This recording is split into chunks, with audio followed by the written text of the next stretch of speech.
Hello friends, welcome to Mita's রান্নাঘর। আজ বানাবো একেবারে ঘরোয়া স্বাদের বাঙালি পদ শুক্তো। সহজ উপকরণে আর সহজ রেসিপিতে রান্না করব এই ঐতিহ্যবাহী খাবার। চলুন শুরু করি। আমি এখানে নিয়েছি সজনে ডাঁটা, উচ্ছে, কাঁচকলা, পেঁপে, বেগুন, আলু, রাঙা আলু, আর নিয়েছি বড়ি। এরপরে নেব 2 চামচ সর্ষে, 2 চামচ পোস্ত। আমি এটা শিলনোড়ায় ভালো করে বেটে নেব। কড়াইয়ের মধ্যে আমি 4 চামচ তেল দিয়ে দেব।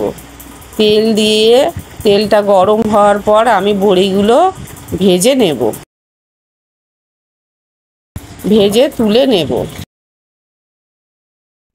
কড়াইয়ের মধ্যে আরও 2 চামচ আমি তেল দিয়ে তার মধ্যে উচ্ছেগুলো দিয়ে দেব।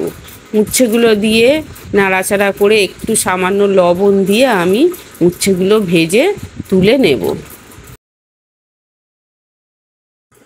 এরপর ওই তেলের মধ্যে আমি বেগুনগুলো দিয়ে সামান্য লবণ দিয়ে ভেজে তুলে নেব। এদিকে কাঁচকলার মধ্যে আমি হলুদ মাখিয়ে ভালো করে ধুয়ে নেব, তাহলে কাঁচকলাগুলো কালো হয়ে যাবে না।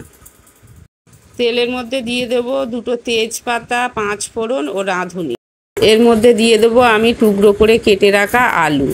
আলুগুলো একটু নাড়াচাড়া করে নেব। তারপরে আমি দেব রাঙা আলু, পেঁপে দিয়ে আবারও আমি নেড়ে নেব।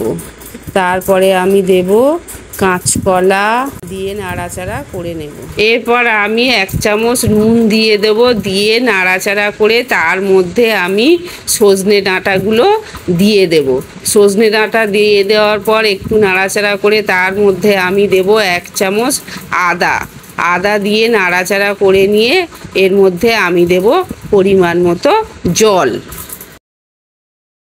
এদিকে আমি একটা চাটুর মধ্যে আধা চামচ মৌরি, আধা চামচ জিরে, গোটা জিরে ও আধা চামচ রাঁধুনি দিয়ে আমি হালকা ভেজে শিলনোড়ায় গুঁড়ো করে নেব। এবারে আমি ভেজে রাখা উচ্ছে, বেগুন ও বড়ি দিয়ে আবারও নাড়াচাড়া করে নেব, নিয়ে আমি ঢাকা দিয়ে দেব। 5 মিনিট পর আমি ঢাকা খুলব। খুলে সর্ষে পোস্তর পেস্টটা আমি দিয়ে দেবো। ওই বাটির মধ্যে আমি 1 বাটি জল ধুয়ে ওর মধ্যে দিয়ে দেবো।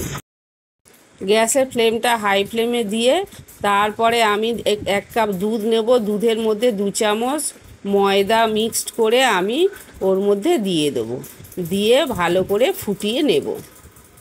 এরপর আমি 1 চামচ চিনি ওর মধ্যে দিয়ে দেবো। দিয়ে দেওয়ার পর আমি আগে থেকে ভেজে রাখা মশলাটা চামচে করে দিয়ে দেবো। 1 চামচ ঘি ওর মধ্যে দেব। ঘি দেওয়ার পর আমি গ্যাসের ফ্লেমটা অফ করে দিয়ে 5 মিনিটের জন্য ঢাকা দিয়ে রেখে দেব। 5 মিনিট পর ঢাকা খুলে আমি পরিবেশন করব। এই ছিল আজকে শুক্তোর রেসিপি। যদি ভালো লাগে বন্ধুরা, তাহলে লাইক, শেয়ার, কমেন্ট ও সাবস্ক্রাইব করতে ভুলবেন না। আবার দেখা হবে অন্য কোনো নতুন রেসিপি নিয়ে। ধন্যবাদ।